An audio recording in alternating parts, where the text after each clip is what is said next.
ரஜினிகாந்த் படத்தின் வெளிநாட்டு உரிமம் பெற்றுத் தருவதாக கூறி ஏமாற்றியதாக தயாரிப்பாளர் முரளிக்கு எதிராக செக் மோசடி வழக்கு தொடரப்பட்டுள்ளது. 10 கோடி ரூபாய் காசோலை தொடர்பாக செக் வைக்கப்பட்டதில் நடந்தது என்ன? கார்த்திக் சுப்புராஜ் இயக்கத்தில் ரஜினிகாந்த் நடிப்பில் பேட்டை திரைப்படம் கடந்த 2019ஆம் ஆண்டு வெளியாகி ரசிகர்கள் மத்தியில் நல்ல வரவேற்பை பெற்றது.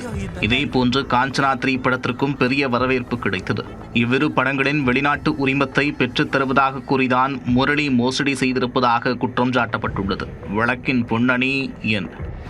தேனாண்டால் பிலிம்ஸ் நிறுவன உரிமையாளரும் மறைந்த இயக்குனர் ராமநாராயணனின் மகனுமான முரளிக்கு எதிராக சென்னை சைதாப்பேட்டை நீதிமன்றத்தில் வழக்கு தொடரப்பட்டுள்ளது. இவர் பேட்டை மற்றும் காஞ்சனா 3 படங்களின் வெளிநாட்டு உரிமத்தை பெற்றுத் தருவதாக கூறி மலேசியாவில் உள்ள மாலிக் ஸ்டீம் கார்ப்பரேஷன் என்ற நிறுவனத்திடம் ஒப்பந்தம் போட்டுள்ளார். இதற்காக கடந்த 2018ஆம் ஆண்டு முரளிக்கு 30 கோடி ரூபாய் கொடுக்கப்பட்டுள்ளது. ஆனால் ஒப்பந்தத்தின்படி இந்த 2 படங்களின் வெளிநாட்டு உரிமையை மாலிக் ஸ்டீம் கார்ப்பரேஷனுக்கு அவர் பெற்றுத்தரவில்லை என்று கூறப்படுகிறது.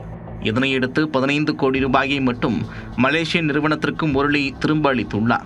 எஞ்சிய தொகையை திரும்ப கொடுக்காமல் இழுத்தடித்து வந்ததாக தெரிகிறது. இது தொடர்பாக சம்பந்தப்பட்ட நிறுவனத்தின் சார்பில் சென்னை மத்திய குற்றப்பிரிவு போலீசில் புகார் அளிக்கப்பட்டுள்ளது.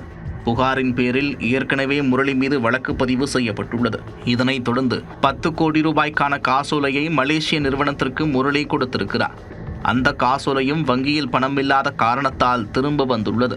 இந்நிலையில் மாலிக் ஸ்டீம் கார்ப்பரேஷன் நிறுவனம் சார்பில் முரளிக்கு எதிராக சென்னையில் உள்ள சைதாப்பேட்டை நீதிமன்றத்தில் செக் மோசடி வழக்கு தொடரப்பட்டுள்ளது. இதனால் 5 ஆண்டுகளுக்கு மேலாக நீடித்து வரும் பிரச்சினைக்கு நீதிமன்றம் மூலம் தீர்வு காணப்படுமா என்ற எதிர்பார்ப்பு ஏற்பட்டுள்ளது.